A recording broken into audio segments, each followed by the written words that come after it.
सत्तेवर येण्यासाठी लागतो तो आकड्यांचा खेळ, पण सत्तेवर आल्यानंतर टिकून राहण्यासाठी लागते ती म्हणजे दूरदृष्टी, धोरणांची स्पष्टता आणि निर्णय घेण्याची तयारी. महाराष्ट्रातील असणारं सत्ताधारी महायुतीकडे आज भरभक्कम असं संख्याबळ आहे. भाजप, शिवसेना आणि राष्ट्रवादी मिळून तब्बल 200च्या वर आमदारांचं पाठबळ त्यांनी मिळवलं आहे. परंतु या सत्तेचा वापर करताना जेव्हा वेळ येते कुठल्या तरी ठोस धोरणात्मक निर्णयावर शिक्कामोर्तब करण्याची, त्यावेळेस सरकारला मागे हटावं लागतं. आणि त्याचं साधं आत्ताचं एक ताजं उदाहरण आहे, ते म्हणजे शिक्षण क्षेत्रातील त्रिभाषा सूत्र. यावरतीच आज आपण सविस्तर चर्चा करणार आहोत. नमस्कार, मी सायली नलवडे कविटकर आणि आपण पाहताय विश्लेषण वाई. त्रिभाषा सूत्र म्हणजे नेमकं काय, तर आपल्या राष्ट्रीय शैक्षणिक धोरणात वर्षानुवर्ष एक गोष्ट अधोरेखित केली गेली. विद्यार्थ्यांनी त्यांच्या मातृभाषेशी एक नातं टिकवून ठेवावं, हिंदी ही संपर्क भाषा म्हणून समजून घ्यावी आणि तिसरी भाषा म्हणून इंग्रजी सारख्या जागतिक भाषेचा परिचय व्हावा. पण या निर्णयाच्या अंमलबजावणीत नेहमी राज्यात फरक राहिला आहे.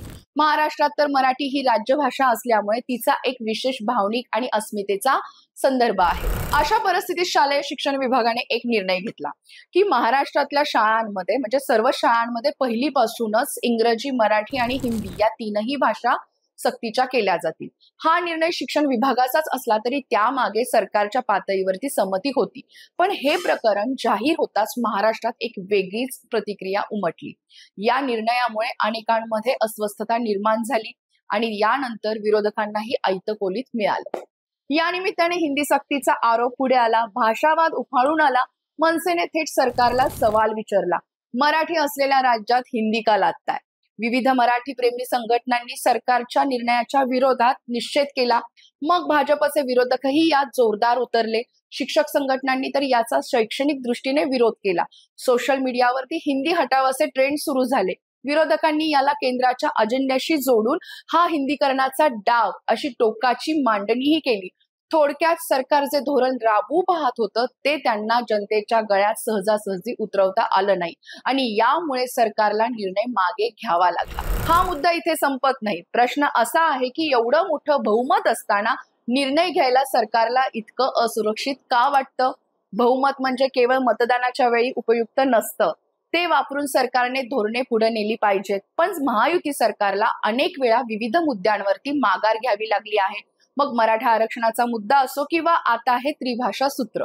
आणि आणखीन एक महत्वाचं हे चित्र अधोरेखित करतं की सत्ता असली तरीही ती किती ठामपणे वापरायची यावर त्या सरकारची विश्वासार्हता ठरते. या प्रकरणात अजून एक पैलू महत्वाचा ठरतो, तो म्हणजे महायुतीतील अंतर्गत गणित. भाजपला राष्ट्रीय स्तरावर हिंदीचा आग्रह आहे. शिंदे गटाची ओळख शिवसेनेच्या अस्मितावादी भूमिकेतून आहे, तर अजित पवार गटाला स्वतःचं प्रादेशिक वर्चस्व टिकवायचं आहे. या तिघांमध्ये विचाराचं, धोरणाचं एकमत होतंय का? त्रिभाषा सूत्राच्या मुद्द्यावर तर नाहीच.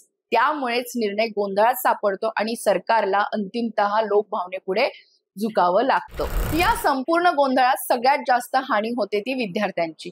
आजच्या काळात भाषा हे केवळ अभ्यासाचे विषय नाहीयेत, तर ओळखीचं माध्यम आहे. लहान मुलांवरती 3 भाषांचा ताण टाकणं, त्यासाठी लागणारी शिक्षक यंत्रणा, त्यांचं प्रशिक्षण आणि याचे शैक्षणिक परिणाम याचा विचार या निर्णयात स्पष्टपणे दिसत नव्हता. अभ्यासक्रम ठरवताना ते निर्णय तातडीने बदलावेत अशा प्रकारे घेतले गेले, हेच या गोंधळाचं मूळ आहे. मग प्रश्न उरतो, ही माघार ही सरकारची कमजोरी आहे की समजूतदारी? कारण काहींच्या मते लोकभावनेला प्रतिसाद देणं हे सकारात्मक आहे, पण वारंवार लोकांच्या रेट्यानंतर निर्णय मागे घ्यावा लागतो याचा अर्थ सरकार याआधी योग्य अभ्यास न करता निर्णय घेतय आणि त्यानंतर दडपणाखाली येऊन मागे हटतय असंही लोकांना वाटतंय. आजच्या काळात शिक्षण, भाषा, ओळख हे विषय केवळ शाळा कॉलेज पुरते नाहीयेत. त्यामध्ये राजकारण, अस्मिता, संस्कृती हे सगळं गुंतलेलं असतं. त्यामुळे त्रिभाषा सूत्राच्या मुद्द्यावर सरकारने जो निर्णय घेतला आणि त्यानंतर जो विरोध झाला तो केवळ भाषेपुरता नव्हता. तो जनभावनेचा, अस्मितेचा आणि सर्वात महत्वाचं एक प्रकारे सरकारच्या निर्णय क्षमतेचा अहवाल होता.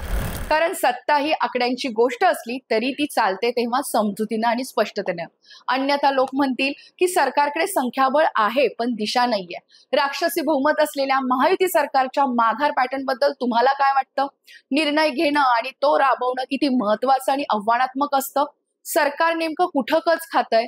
तुमच्या प्रतिक्रिया आम्हाला नक्की कळवा आणि विश्लेषणात्मक व्हिडिओ पाहण्यासाठी विश्लेषण वाईबला सबस्क्राईब करायला विसरू नका.